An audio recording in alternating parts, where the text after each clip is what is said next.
Hi everyone, my name is Leah Garcia and I am a senior here and a marketing major. We'll be showing you our journey during the startup process on WordPress to help you avoid mistakes we've made to hopefully save you some time by not making the same mistakes. And we also wanted to show you some tips that we've learned along the way to make sure that your website is the best that it can be. Hi everyone, my name is Alan and I'll be helping you with the startup of your website. Before creating content, it is essential to set up your account properly so you have a solid foundation before you start to promote and create. When I started, I had the most trouble with this initial setup and had a lot of technical difficulties, which led to a lot of loss of time, energy, and hassle. First, there's the domain. So this is basically what you want your website to convey and what they will see. For mine was fitness. So typing in fitness, it gives you a bunch of options. Do look for the free version. WordPress does a good job of trying to make you pay for things. So finding that free option is going to be crucial here. At first, I did have trouble with this, so I put in Radford for my domain. I ended up having to restart because it was not what I wanted in my URL for people to type in to reach a fitness account. So changing this domain is a little tricky. They try to make you pay for it. So getting it right the first time before you have to use extra energy and time to create a new one with a new account. My next problem with setting up my site was changing the theme. I had already had added content to my page. So I had all this nice and neat, looked like it was all correlated with what I wanted to convey, looked organized. I went to change the theme and it replaced it with all this, example lettering in there. So making sure that your content is saved on a different platform as well, like Google Docs, Word document, will save you the trouble of having to recreate your content that you should have never lost. Sometimes it will auto save for you. So if you think you might lose it, you can go to your pages and look at your drafts and see if it auto saved within your drafts. If not, it will delete your created content.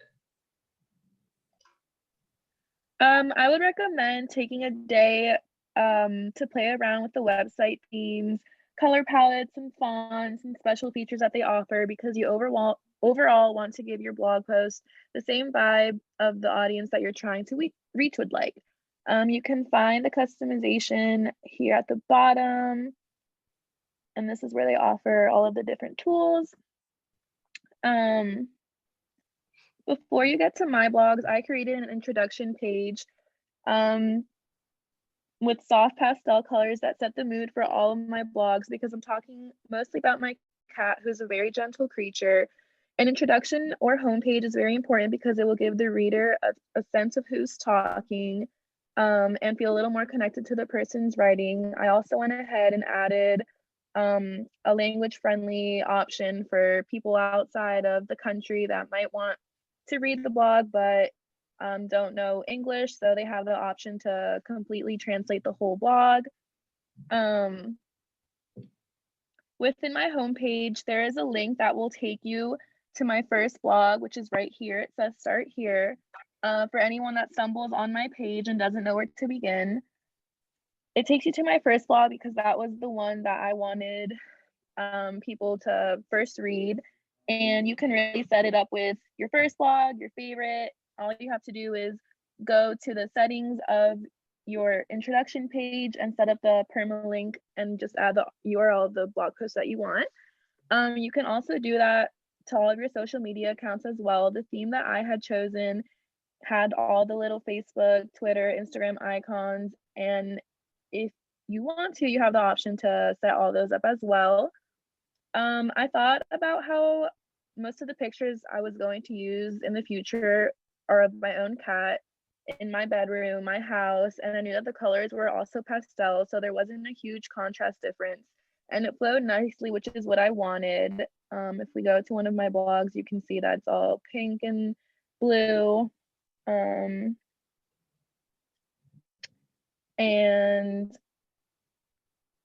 if you want high contrast, on the other hand, a good example would be Alan's, because his is an example of a dark and hardcore type of vibe, because his involves workouts at the gym and even outside.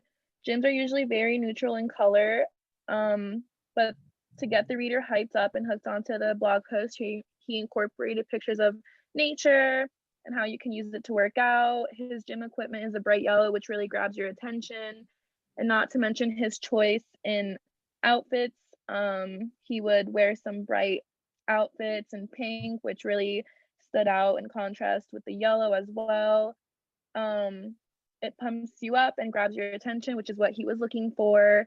Another example of high contrast would be Alex's blog over here, because he uses black and white as a contrast color, and he's reaching for an audience who enjoys MMA or who wants to learn more about it. And all his blog posts are set up perfectly to how it would be shown on TV, with the two opponents on opposite ends and an intriguing cover photo. So whenever you go to any of his blogs, they're all set up the same way, and that's what he wanted.